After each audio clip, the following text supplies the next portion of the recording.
je suis Nicolas et bienvenue sur Raisin d'être, le podcast de Vini Daily. Je vous partage mes rencontres avec les personnes qui font le monde du vin aujourd'hui, qui en parlent avec beaucoup de passion, mais sans prétention.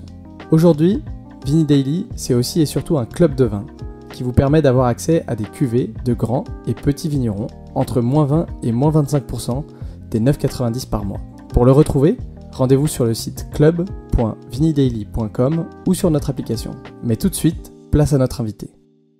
Bienvenue sur Raisin d'être. Aujourd'hui, on a l'honneur de recevoir Maxime Toubar, qui a 2 casquettes, mais avant de commencer, je vais tout simplement lui demander de se présenter d'ailleurs. Bonjour, donc Maxime Toubar, je suis viticulteur en Champagne. Je suis papa de 3 garçons, dont un qui fait à Beaune, donc en Bourgogne, et qui a le projet de reprendre l'exploitation familiale, le domaine familial en quelques années. Et puis je suis entre autres président du syndicat général des vignerons de la Champagne, donc un syndicat unique en Champagne. Il y a une appellation unique, donc un syndicat unique, depuis maintenant 7 ans. Donc le temps passe très vite. Et voilà. C'est déjà pas mal. Ouais. Ça fait un bon CV. En parlant de CV, justement, est-ce qu'on peut revenir un petit peu à la base ? Ça, c'est aujourd'hui qui tu es. Ouais. Il a fallu sûrement plein d'étapes pour arriver là-bas.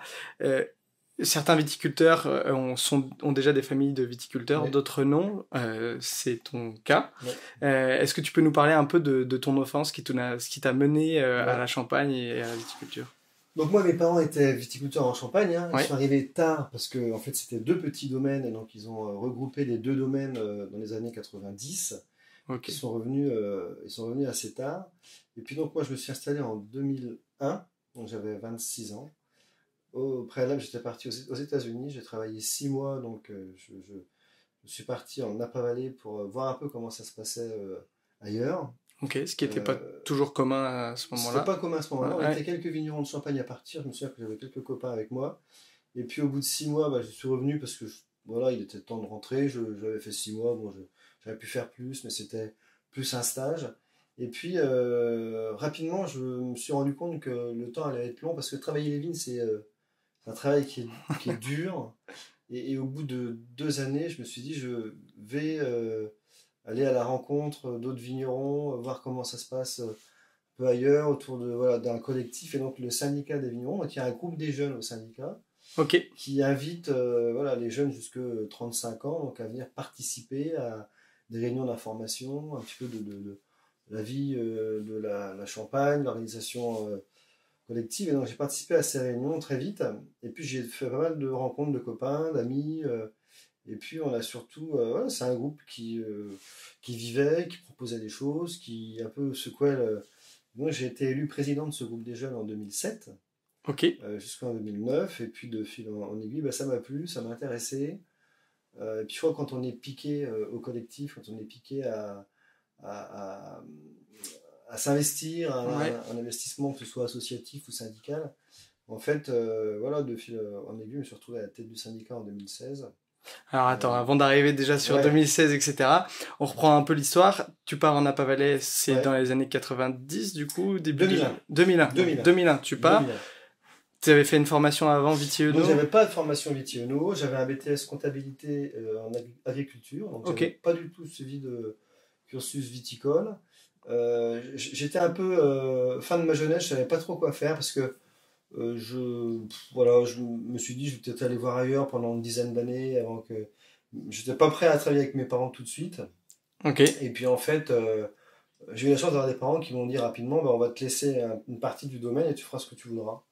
Donc j'ai pas été salarié de mes parents comme beaucoup en Champagne ou ailleurs pendant longtemps on embauche le gamin puis ça dure 10, 15, 20 ans. Là ils m'ont donné quelques parcelles de vignes à exploiter et puis donc j'avais mon petit domaine. Ouais, donc c'est complètement différent. Ouais. Et donc dès le début, ce qui m'a passionné, c'est la rencontre, c'est l'échange. Donc en m'investissant, alors je faisais un peu de commerce aussi, et c'est aussi une occasion de faire des rencontres au niveau des clients. Et en fait, on a 2 approches de son travail, parce que c'est des travaux qui sont, les travaux de la terre, des travaux qui sont assez durs. Ouais, bien sûr. On travaille avec le climat, parfois rude. Nous, en Champagne, il fait très froid en hiver et très chaud en été. Donc, on est On est dehors, bien sûr, bien souvent, ou en cave, mais en tout cas, voilà, il y a beaucoup de temps à passer dehors dans les vignes. Alors c'est passionnant, mais c'est des métiers assez durs. Et en fait, voilà, le commerce m'a permis aussi de voyager, de rencontrer des gens, de présenter mes vins, et ça c'est passionnant. Le vin, c'est un des seuls produits où on peut à la fois travailler les vignes, produire des raisins et vendre ses bouteilles. Oui, du départ jusqu'à la fin. Du départ jusqu'à la fin. Et quand vous recevez des clients, vous êtes capable de dire voilà, quoi, c'est mon champagne, alors que ce soit fait en coopérative ou en direct, hein, en indépendant, on est producteur à la fois de raisins et on fait du commerce. Et ça, c'est passionnant. Et c'est pas ce que les gens cherchent aussi et apprécient? Alors depuis quelques années maintenant, si, on voit bien qu'il y a un retour en force de ce qui est un peu authentique, alors des vins de terroir, des vins de paysans, des vins voilà, des vins qui ont des identités en fait. Ouais, des vins qui ont du cœur. Pendant longtemps, fallait acheter une marque, parce qu'une marque c'était un peu un signe qu'on appréciait le copain à qui on offrait une bonne bouteille, parce qu'il y avait une belle marque, une étiquette assez sympa. Et aujourd'hui, on est plutôt fiers de présenter à ses amis un vin de vigneron qu'on a dégoté sur un marché, sur un salon, qu'on a dégusté chez un autre copain. Et quelqu'un de pas connu, en fait. Une nouvelle approche dans le vin, alors en Champagne ou ailleurs, de choses un peu authentiques. On dégote, on déniche les petits vins chez un caviste. Et tout le monde s'est transformé en dénicheur de vin presque. Et Internet, voilà, les nouveaux outils de com ont permis de faire connaître des vins à travers le monde qui sont des petites pépites sur des très faibles volumes, quoi. Ok, et du coup, si on revient, donc tu récupères une parcelle de vigne que tu vendanges et vends. Donc, tu produis jusqu'à la fin et vends sous une identité qui était la tienne déjà. Donc en fait, mes parents étaient en coopérative. Moi, je trouvais ça assez intéressant parce que la coopérative, c'est aussi un lieu de vie collectif, de décision collective, etc. Et puis, ça permet de mettre en commun à la fois des compétences, donc des outils, de la cuverie, du centre de pressurage. Et je me suis dit, d'abord, il faut avoir une belle entreprise pour pouvoir avoir son matériel à soi et son propre, son propre outil. Et puis je me suis dit, l'intérêt de la coopérative, c'est d'avoir un outil peut-être plus performant que si j'avais été tout seul. Oui, bien sûr. C'est un investissement moindre, mais malgré tout, il faut quand même y passer du temps et ça coûte. Mais voilà, on assure une qualité qui est stable, on assure une qualité stable aussi parce qu'on embauche des gens, on sait le métier. Moi, j'étais pas ni commerçant, ni œnologue, donc il fallait bien que j'aille chercher des compétences extérieures. Et la coopérative m'a permis de faire ça. Donc j'ai rapidement tiré des bouteilles en coopérative, que j'ai vendues très vite. Alors mes parents le faisaient, donc j'ai repris un peu de clientèle de chez mes parents.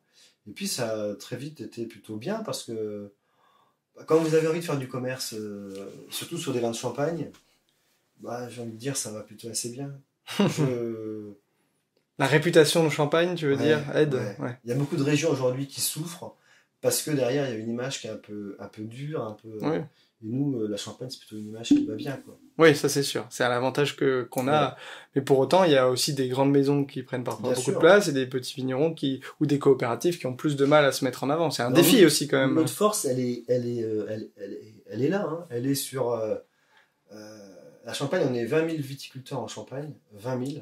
C'est quand même Je pense que ça fait de nous la plus grosse région en termes de nombre d'opérateurs.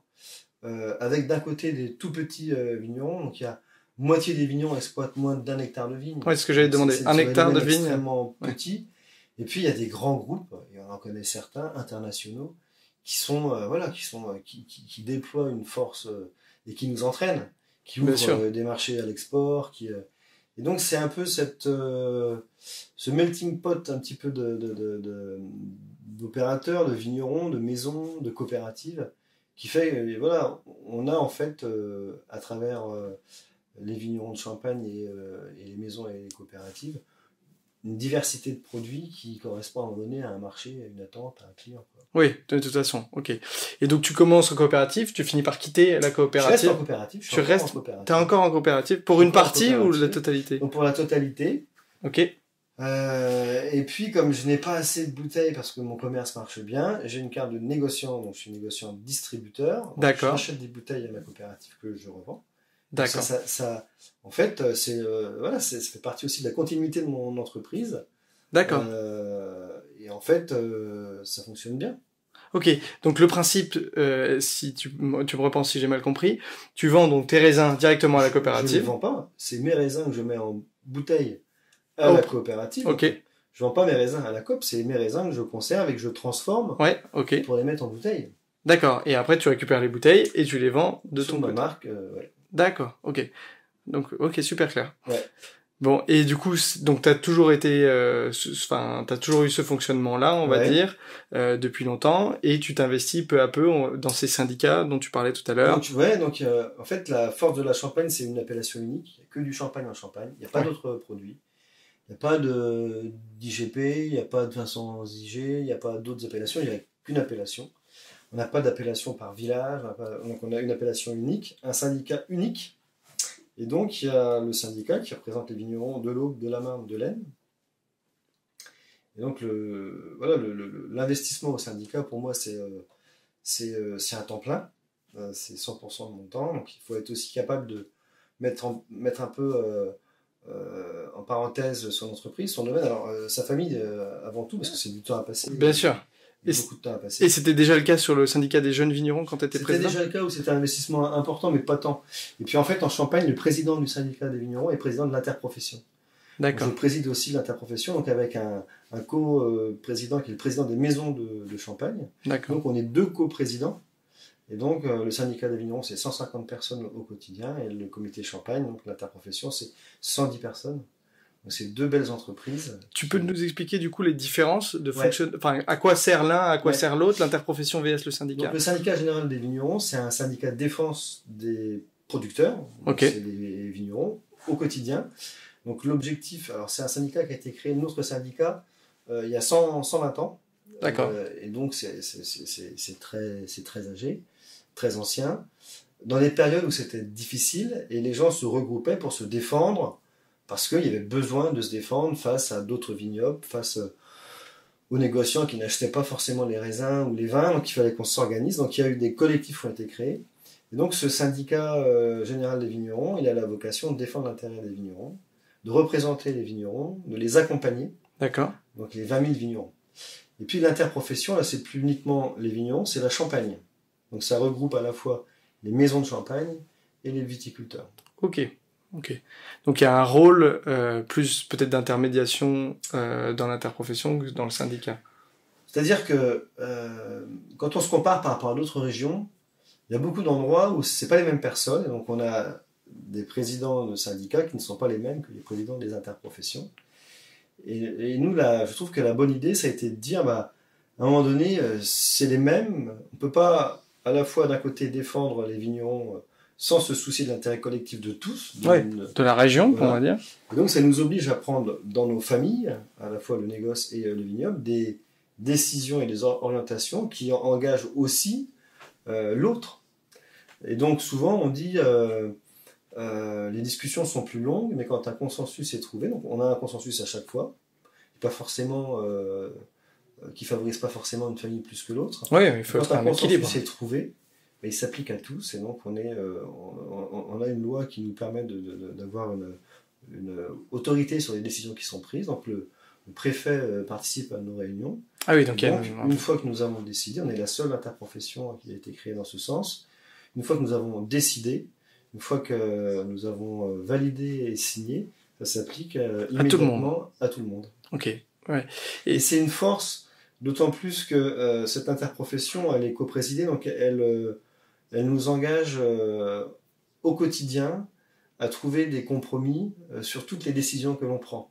Et alors, il y a beaucoup de régions, je pense à la Bourgogne, je pense à Bordeaux, je pense à l'Alsace, où en fait, souvent, le président qui arrive, il commence à observer et à détricoter ce que celui qui était avant a fait. Ouais.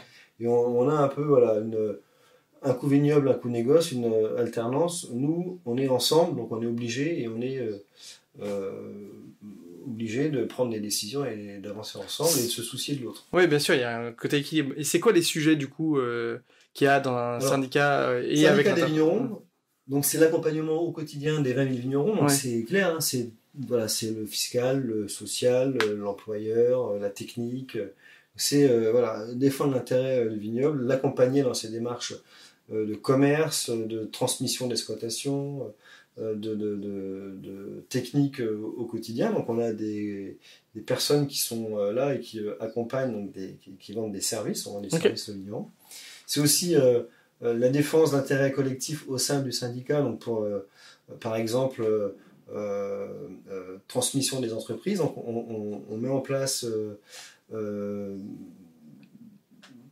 une organisation de lobbying pour essayer d'influer les lois, pour essayer de trouver des solutions techniques, pratiques. Donc, oui, parce que c'est un vrai sujet. Une réaction ici à Paris auprès du ministère de l'Agriculture, ministère du Travail, ministère des Finances. Notre objectif, il est de favoriser le monde des vignerons.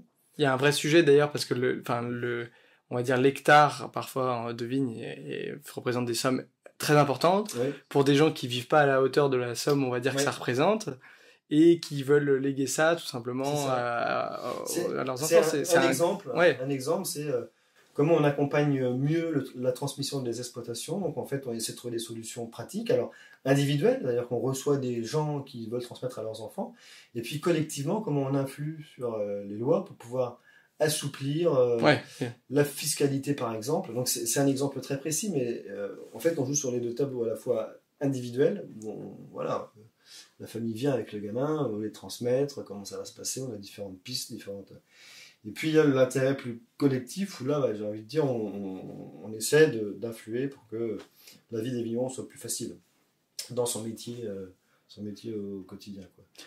Et c'est quand même une grosse responsabilité que de s'occuper de l'AOC Champagne, on va dire. Enfin, c'est quand même, on en parlait un petit peu tout à l'heure, c'est sûrement l'appellation la plus connue du monde, qui pendant un temps a presque été confondue avec le produit des vins effervescents, tellement ça a une réputation. C'est quoi le ressenti d'une personne qui a cette responsabilité d'être à la fois, je suppose, un ambassadeur et un protecteur de cette marque? Moi, il n'y a pas une journée où je me dis pas que j'ai de la chance, parce que c'est un vrai plaisir, un honneur, et puis tu l'as dit, les vins de Champagne, c'est des vins exceptionnels, la Champagne est exceptionnelle. Moi, je voyage beaucoup à travers le monde, et partout où je passe, je rencontre d'autres vignerons partout dans le monde.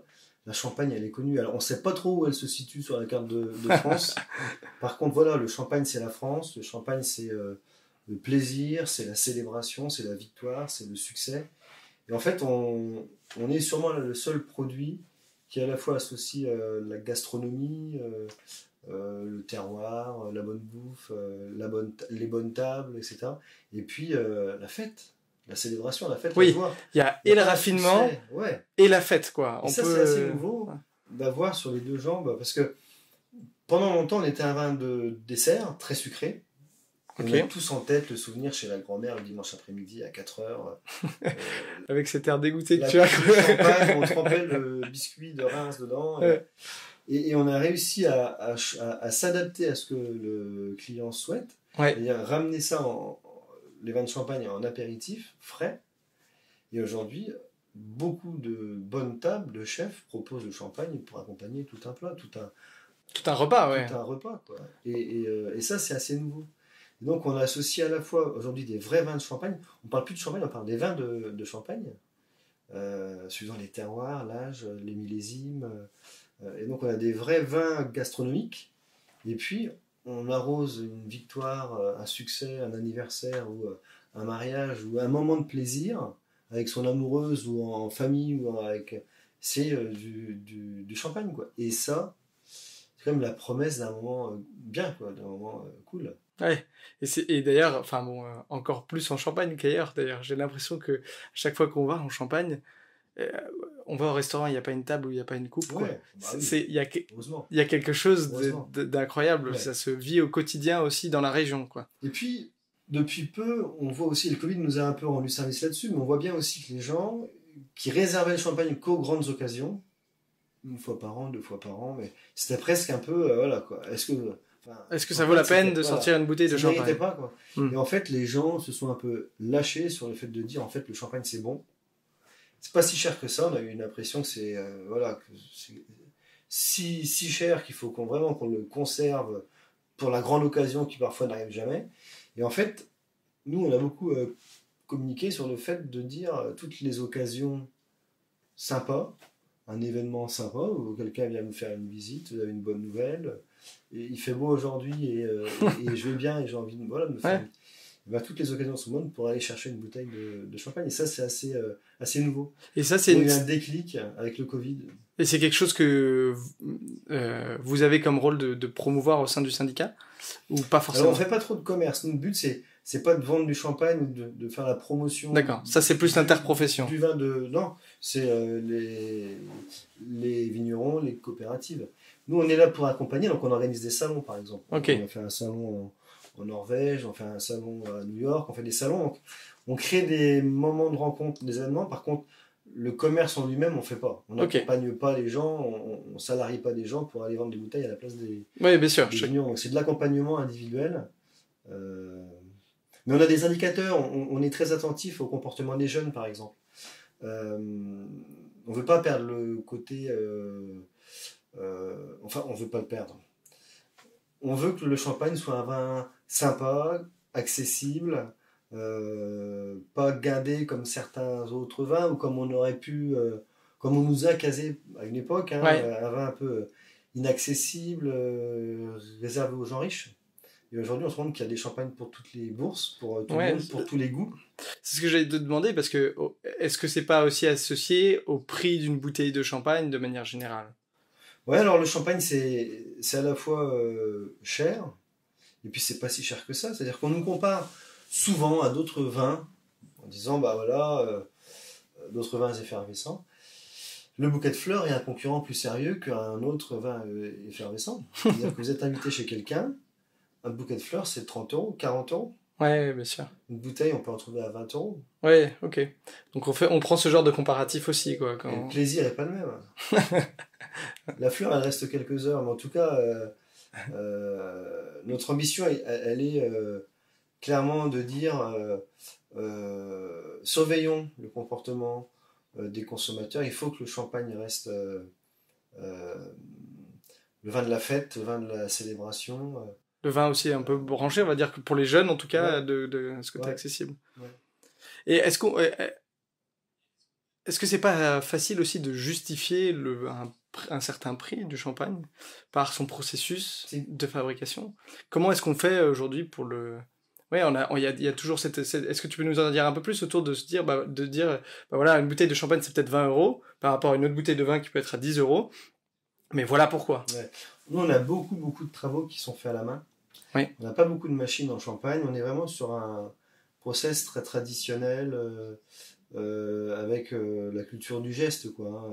La taille de la vigne, c'est particulier. Le liage, on ébourgeonne, on palisse. En ce moment, on palisse. Donc c'est un travail qui est particulier, qui nécessite plein de monde. Tu peux nous dire ce que c'est que le palissage, du coup? Alors le palissage, on est en plein. Là, en fait, la vigne, c'est une liane qui pousse. Et si on n'organise pas les choses, ça traîne par terre et ça peut faire 5 mètres de long. Voilà. Donc l'organisation de la vigne autour d'une rangée de vignes. Donc on remonte la vigne pour que ça pousse droit, pour que les grappes soient bien exposées, pas en paquet. Donc ça permet une aération et éviter d'avoir des paquets de raisins qui peuvent pourrir, Donc en fait le palissage, c'est une étape qui est importante, qui est la dernière grosse étape avant les vendanges. Donc les vendanges, elles auront lieu dans plus d'1 mois et demi à 2 mois. Et ça permet de pouvoir faire profiter les raisins par le soleil, par le vent, l'air, et puis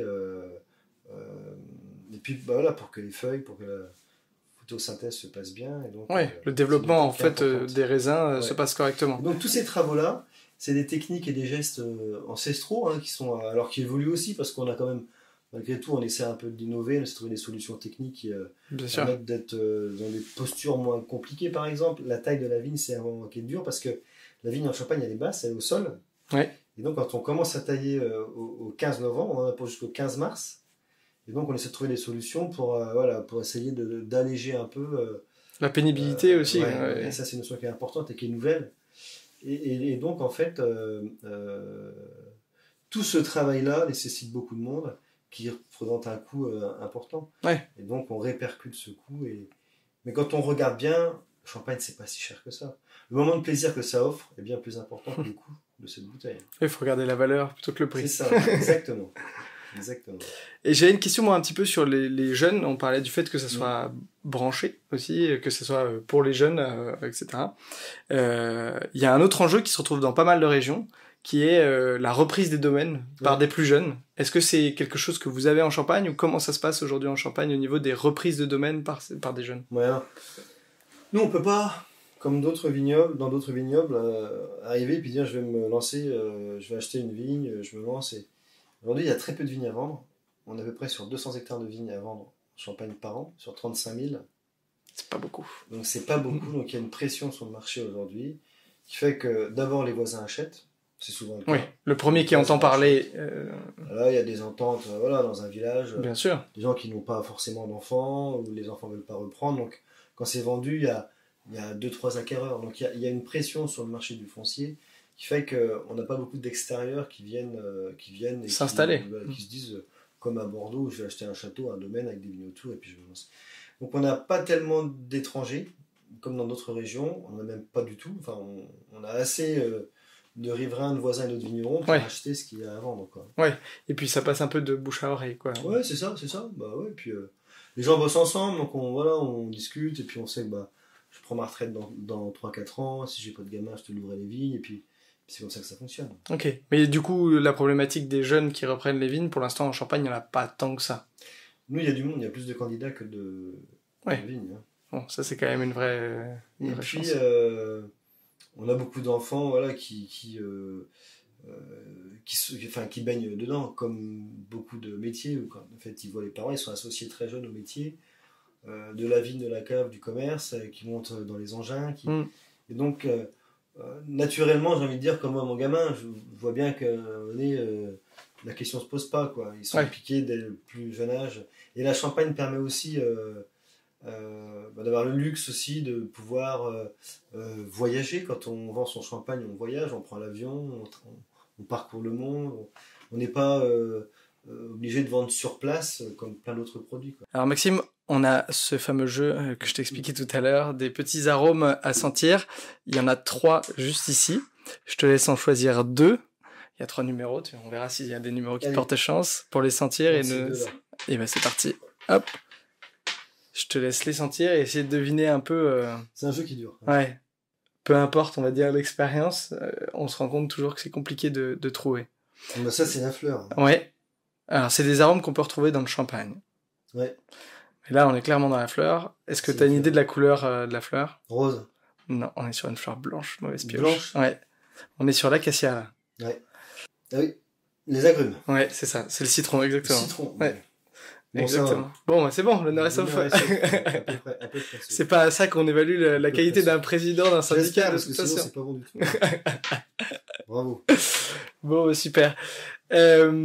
Après ce petit jeu, on arrive sur un sujet qui nous tient particulièrement à cœur, mais qui apparemment te tient aussi à cœur, vu qu'on en a parlé.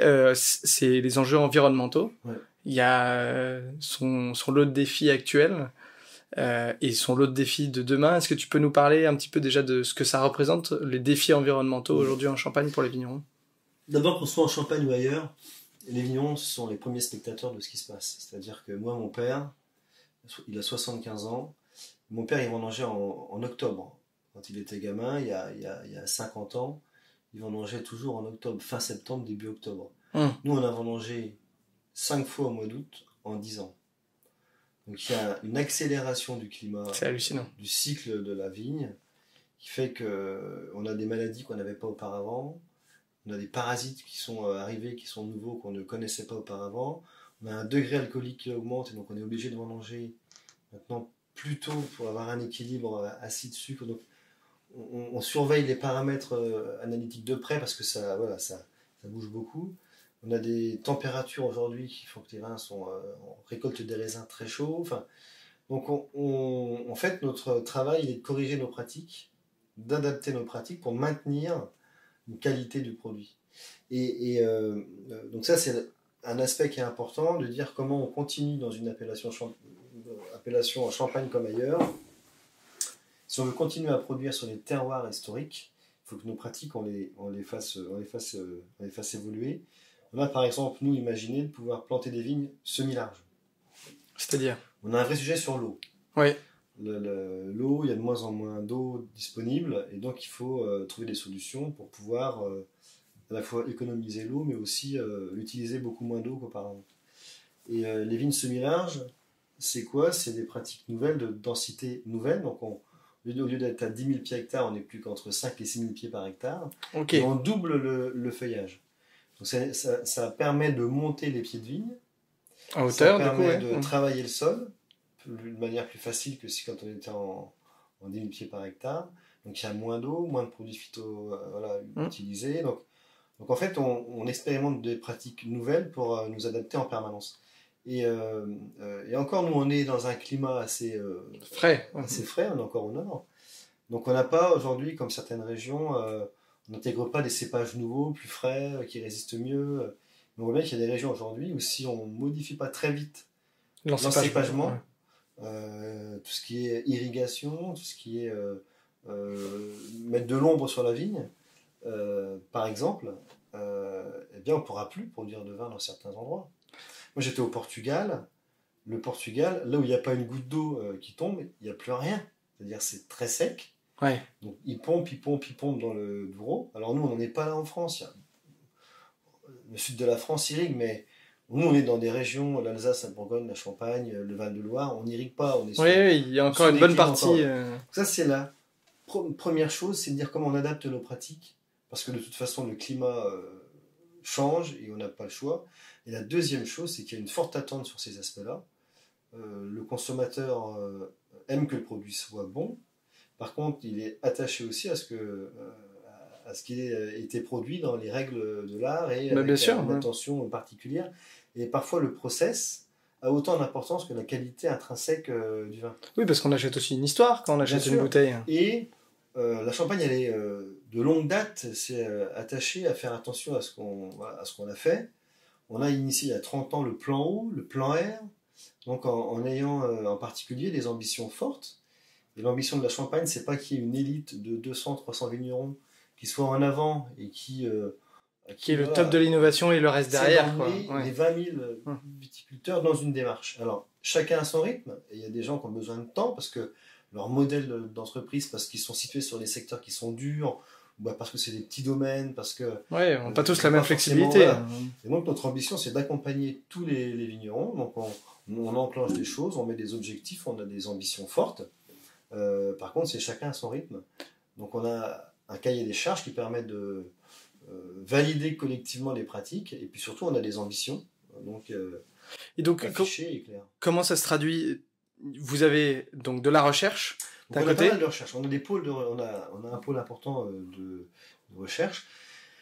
On a aujourd'hui une quarantaine de chercheurs qui quand même. recherche innovation donc sur 2 sites expérimentaux. Donc à la fois qui appartiennent à la collectivité Champagne, et puis on a chez beaucoup d'opérateurs, des vignerons, des maisons, des essais qui sont faits.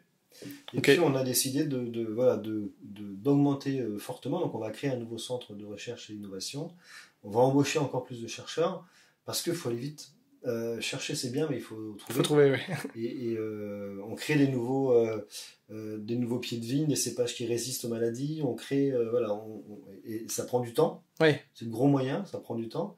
Par contre, c'est indispensable. Oui, et puis il faut pas être dans du curatif, étant donné qu'une vigne met plus de 5 ans avant de donner des rendements intéressants. Ça veut dire qu'il faut avoir déjà anticipé la prochaine étape. Bien sûr. Donc les chercheurs ont ce rôle-là Exactement. d'aller encore sur l'étape d'après, quoi.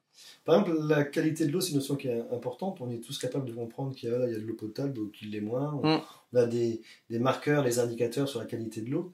On voit que quand on modifie nos pratiques, ça met parfois 30 ans ou 40 ans avant qu'il y ait un impact réel sur l'eau. Ça veut dire aussi que le temps est long.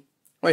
Et ça veut dire aussi que parfois, on ne voit pas forcément le fruit de ce qu'on a mis en place dans les mois qui viennent et les années qui viennent, quoi. Donc il faut aussi être en capacité d'engager, d'entraîner, d'embarquer les gens. Et d'investir aussi. Oui. D'investir, ok. Ouais, donc il y a cette partie recherche. Après, il y a une partie, je suppose, donc démocratisation. C'est on a trouvé quelque chose, il faut vulgarisation. Il faut le répandre, quoi. Et puis que chacun ait conscience que on est une partie, on est une petite brique d'un mur qui est important et que toutes ces briques sont très importantes. Ouais. Et il n'y a pas d'efforts individuels qui vaut rien. C'est-à-dire nous, on a un effort collectif permanent qui s'assoit sur des efforts individuels. Et on voit bien, les vignerons de Champagne aujourd'hui, ils ont compris. Enfin, on est spectateur de ce qui se passe. Oui. Celui qui n'a pas compris, il ne sort pas de chez lui, quoi. Hein. Oui. Au quotidien, on voit bien que nos vignes, elles changent. Moi, j'exploite des vignes que mes grands-parents ont plantées il y a 60 ans. Donc, c'est les mêmes vignes. Le bonhomme, il a changé, mais c'est encore un humain qui travaille les vignes. Et le climat fait que le comportement de la vigne change. Le cycle de la vigne est beaucoup plus court. Alors, on est soumis aussi à beaucoup plus de gel qu'auparavant. C'est-à-dire que la vigne, elle démarre plus tôt. Donc en fait, on gèle pas plus tard qu'avant, mais la vigne est déjà sortie quand on gèle au début mai. Avant, il y a 25-30 ans, la vigne elle était encore en bourgeon. Maintenant, parfois, vous avez 4 feuilles étalées et ça gèle. Et donc beaucoup plus de grêle, de vent violent. Oui, c'est le principe du dérèglement climatique et pas juste du réchauffement. Ça va dans un sens, ça va dans l'autre, et de manière assez extrême. Et ça impacte, donc il faut aussi bien travailler l'irrigation, que la résistance au gel. C'est ça. Et en fait, il faut beaucoup expérimenter pour trouver des pistes. Et puis surtout pour trouver des pistes qui sont à la fois économiquement viables, parce qu'il ne faut pas non plus créer des choses qui ne soient pas possibles de mettre en place, et puis qui sont faciles à mettre en place. Nous, notre ambition, les appellations, c'est de continuer à produire sur les terres d'appellation. Moi, j'ai entendu beaucoup de gens dire on fera du champagne en Belgique, en Angleterre, les terrains sont les mêmes. Alors, les terrains ne sont pas les mêmes, et puis le climat n'est pas le même. En fait, les vins de Champagne, c'est issu d'un terroir, issu d'un climat, issu de pratiques des hommes et des femmes. Et la conjonction de tout ça fait que les vins de Champagne sont comme on les connaît, quoi. Et moi, pour avoir... c'est pas un facteur égal Champagne. Pas parce qu'on a trouvé un peu de craie en Belgique qu'on va pouvoir faire un vin effervescent qui se rapproche. Je crois qu'on a une chance inouïe, c'est qu'aujourd'hui on a des compétences en œnologie, en viticulture. On a exploré beaucoup de pistes et on est capable de faire d'excellents vins. On n'a jamais fait aussi bon qu'en ce moment. Et puis on a à anticiper notre futur et surtout au quotidien à faire attention à ce qu'on fait. Et les jeunes vignerons sont vachement sensibles à tout ça. Moi, mon père, les vignes étaient sales dès qu'il y avait 3 poils d'herbe. Aujourd'hui, une vigne sale, c'est une vigne où il n'y a pas d'herbe. Oui. En 20 ans de temps, la mentalité a évolué. Et mon gamin fera des choses qui étaient insensées il y a 20 ans. Moi, je vois des chevaux qui repassent dans les vignes. Quand vous parlez de ça il y a 20 ans, ils disaient c'est des barjots, quoi. Oui, on voit des gens qui ont réinvesti dans un cheval, une charrue. Il y a des formations aujourd'hui qui se mettent en place. On voit bien que ça... Alors, c'est pas un retour, hein. Non, c'est pas de... non. Le but, c'est de prendre le meilleur de chaque pratique. Mes gamins n'accepteront jamais de bosser comme mes grands-parents l'ont fait avec une binette. Par contre, il y a des pratiques douces aujourd'hui et on réfléchit à ce qu'on fait. Tout est analysé aussi, en fait. Ouais, et puis on a des indicateurs aujourd'hui qui permettent chaque année de se comparer, d'avoir des ambitions, des objectifs. Donc on a créé, nous, en Champagne, une certification collective donc, qui permet, autour de points très précis, de se juger, de s'étalonner par rapport à là où on en est, et puis là, nos ambitions. Et ça fonctionne, les gens sont plutôt... Et puis, moi je le répète souvent, mais quand on est Champagne, quoi. On n'a pas le droit d'être en retard sur ces aspects-là. Oui, bien sûr, c'est aussi un devoir et une responsabilité. L'image du Champagne, que toi, tu partages à la fois sur ta casquette de président, mais aussi ta casquette de vigneron. Qu'est-ce que tu fais, toi, un peu au domaine ? C'est important. Je réfléchis à tout ce que je fais, tout ce que je mets en place. C'est-à-dire que là, j'ai 10 personnes chez moi en ce moment qui travaillent. Je leur dis de faire attention. Faire attention à eux. Parce que il fait chaud, c'est des pratiques, on commence plus tôt. Je les forme, ça c'est important aussi, former les gens, leur expliquer ce qu'ils font, à quoi ça sert. Et puis, on réduit les produits phytosanitaires, on réduit les désherbants, on réduit les insecticides. c'est pas de la faute. Enfin, il y a 30 ans, on se posait pas tant de questions, il fallait qu'on produise. Alors on produisait sans se soucier de grand-chose. Aujourd'hui, on continue à produire. On peut pas revenir sur ce qui a été fait. Sur ce qui a été fait. On peut pas non plus revenir comme on travaillait il y a 60 ans. Voilà, le public a changé. La population, les ouvriers ont changé. La main-d'œuvre est beaucoup plus rare, plus difficile à trouver. Donc, il faut qu'on s'adapte pour faciliter le travail, pour baisser les intrants, mais et surtout continuer à avoir une économie qui tourne. On peut pas. Oui, voilà, ça reste un domaine, ça fait vivre des gens. C'est un domaine qui doit économiquement tourner. Du moment où ça tourne plus, il faut arrêter. Ça dure pas longtemps. Et du coup, est-ce que toi, même à ton échelle, tu testes, tu itères, tu regardes Bien sûr. Donc, en fait, la chance qu'on a, c'est moi, sur mon domaine, j'ai une 30aine de parcelles. Donc, on peut essayer des choses. On compare. Alors, on désherbe pas, on réduit de moitié les doses de produits. Donc, il y a beaucoup de choses qui se sont installées. Alors, on se fait ses propres expérimentations. Et on regarde, on compare, et on est content de dire, bah tiens, là, ça a marché. Puis, il y a des années, ça marche pas. Donc, on réajuste, on refait. Et ça, c'est un terrain de jeu qui est assez sympa, parce qu'en fait, on a plein de paramètres sur lesquels on peut jouer. Et est-ce que tu te sens un peu loin de ta vigne de temps en temps quand tu as cette casquette de président? Ouais, quand je suis à Paris, quand je suis à New York, ouais. Je suis désolé de t'emmener à Paris alors. À côté de ça, je reste un paysan, je reste un vigneron. Enfin, moi, je suis bien dans mes vignes, j'y vais le plus possible. Mais c'est un métier qui est. Enfin, voilà,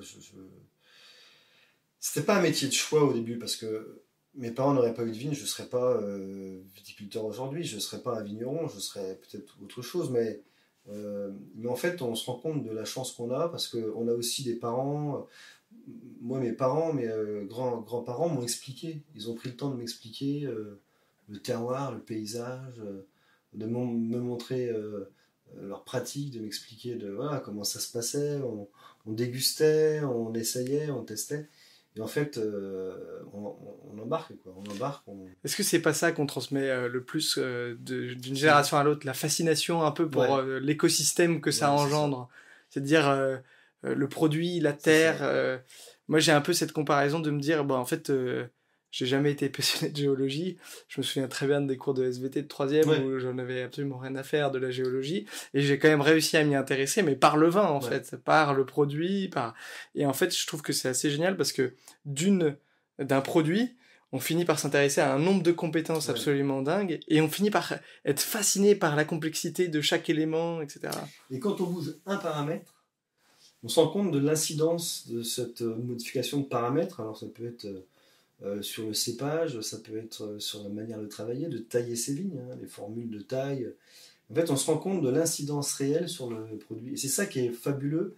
Alors il y a des fois, c'est pas flagrant, c'est pas voilà, mais il y a des fois où vraiment on se rend compte de l'écart entre les différentes pratiques, les différentes techniques, à la fois bien sûr à la vigne, mais aussi en cave. Ouais. Et c'est passionnant. Enfin, oui, parce qu'il y a aussi cette partie-là. Dans un périmètre aussi, on peut pas faire ce qu'on veut et comme on veut. Il y a un cahier des charges assez strict. En tout cas, c'est intéressant de se rendre compte que on peut un peu expérimenter sa propre petite expérimentation. On peut essayer. Et du coup, tu parlais un petit peu de ce défi de faire un champagne bon, qui arrive à maturité, avec des caractéristiques qui correspondent aussi aux envies du moment, ces envies d'un peu plus peut-être de fraîcheur, de moins de sucrosité, ce genre de choses. À quel point on est garanti que plus tard on aura encore du champagne comme on en a aujourd'hui, étant donné ces problématiques de réchauffement climatique ou de dérèglement climatique comme on en parle. C'est là où les chercheurs ont leur rôle à jouer, c'est-à-dire que faut mettre sous condition, faut pousser un peu les conditions pour se rendre compte de la réaction des vignes. Donc pour ça, il faut avoir des labos un peu en pointe, mais et puis imaginer la réaction de la vigne dans 5 ans, 10 ans, 15 ans, 20 ans, avec plus 0,5, plus 1, plus 1,5 degrés, comment réagira le raisin à des températures plus importantes. Est-ce qu'il faudra manger la nuit? Est-ce qu'il faudra des cépages qui viennent un peu plus tardifs? Donc on réfléchit à tout ça. Tout doit être très mesuré. Il ne s'agit pas de partir dans tous les sens et puis de se dire on a des moyens partout. Ce qu'on veut, c'est se dire anticipons. Il y a des vrais sujets, on les connaît, sur la température, des sujets sur l'eau, des sujets sur les pesticides.